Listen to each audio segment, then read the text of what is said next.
হাদিনত ৫টাকৈ ভূমিকম্প অসমত এয়া কিহৰ ইংগিত তুৰস্ক অথবা সিৰিয়াৰ দৰে অসমত ভয়াবহ ভূমিকম্প হ'ব নেকি অসমত হাদিনৰ ভিতৰতে ৫টাকৈ সৰু সৰু ভূমিকম্প হৈছে এই ভূমিকম্পসমূহে এতিয়া কিহৰ ইংগিত দিছে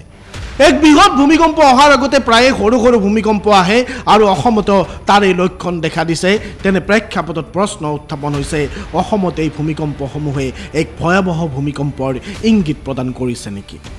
12 ফেব্ৰুৱাৰী যোৱা 12 ফেব্ৰুৱাৰীত ৰিক্টাৰ স্কেলত 4 প্ৰবল্যৰ এটা ভূমিকম্পই জোকাৰি গৈছিল সমগ্ৰ অসমৰ বিভিন্ন স্থানত সেই ভূমিকম্পটোৰ জোকাৰণি অনুভূত হৈছিল 13 ফেব্ৰুৱাৰীত অসমত আহিছিল এটি সৰু ভূমিকম্প সেই ভূমিকম্পটোৰ ৰিক্টাৰ স্কেলত প্ৰাবল্য আছিল 3.2 এই ভূমিকম্পটোৰ অভিকেন্দ্ৰ আছিল হোজাই 16 ফেব্ৰুৱাৰীত 3.9 প্ৰাবল্যৰ আন এক ভূমিকম্পই জোকাৰি গৈছিল অসম এই কম্পনটোৰ অভিকেন্দ্ৰ আছিল মেঘালয়ৰ পূব খাচী পাহাৰ 17 ফেব্ৰুৱাৰী তাৰিখে আন এটি ভূমিকম্পই জোকাৰি যায় অসমক 2.9 প্ৰাবল্যৰ আছিল এই ভূমিকম্পটোৰ অভিকেন্দ্ৰ আছিল ধুবুৰী জিলা 19 ফেব্ৰুৱাৰী 3.8 প্ৰাবল্যৰ আন এটি ভূমিকম্পই জোকাৰি গৈছে সমগ্ৰ উত্তৰ অসম এই ভূমিকম্পটোৰ অভিকেন্দ্ৰ আছিল অৰুণাচল প্ৰদেশৰ পশ্চিম কামেং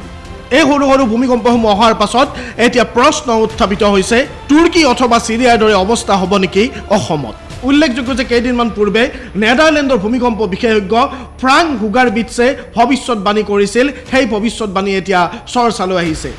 বিজ্ঞানীগৰাকীয়ে তুৰস্কৰ ভূমিকম্পৰ ভৱিষ্যতবাণী কৰিছিল তেওঁ সম্ভাৱনা ব্যক্ত কৰাৰ পাছতে সিৰিয়াসহ কেইবাখনো দেশত ভূমিকম্পৰ সৃষ্টি হৈছিল সেইগৰাকী বিজ্ঞানীয়ে অসম তথা উত্তৰ পূৰ্বাঞ্চলৰ বিভিন্ন ৰাজ্যত এক বৃহৎ ভূমিকম্পই জোকাৰি যাব বুলি ভৱিষ্যতবাণী কৰিছে এসপ্তাহৰ ভিতৰত সৰু সৰু 5টাকৈ ভূমিকম্প অহাৰ পাছত এতিয়া চৰ্চা চলিছে নেদাৰলেণ্ডৰ বিজ্ঞানীগৰাকীৰ ভৱিষ্যতবাণী বিজ্ঞানীগৰাকীয়ে ভৱিষ্যতবাণী কৰি কৈছিল উত্তৰ পূৰ্বাঞ্চলক আকৌ এটা বৰ ভূমিকম্পে কপাই যাব যদি উত্তৰ পূৰ্বাঞ্চলৰ লগতে অসমত বৰ ভূমিকম্প হয় তেতিয়াহ'লে তাৰ সৈতে মোকাবিলা কৰিবলৈ আমি সষ্টম নে তাক লৈ এতিয়া প্ৰশ্ন উত্থাপন হৈছে উল্লেখযোগ্য যে 1897 চনত 8.7 ৰিক্টাৰ স্কেলত আৰু 1950 চনত 8.5 প্ৰবল্যৰ দুটাকৈ বৰ ভূমিকম্পে জোকাৰি গৈছিল সমগ্ৰ অসম এই বৰ ভূমিকম্প দুটাই সলনি কৰি দিছিল অসমৰ ভৌগোলিক মানচিত্ৰ তাৰ পাছত এতিয়া প্ৰশ্ন উত্থাপিত হৈছে নেদাৰলেণ্ডৰ বিজ্ঞানীগৰাকীয়ে ভৱিষ্যতবাণী কৰাৰ দৰে অসমত হ'ব নেকি আন এক বৰ ভূমিকম্প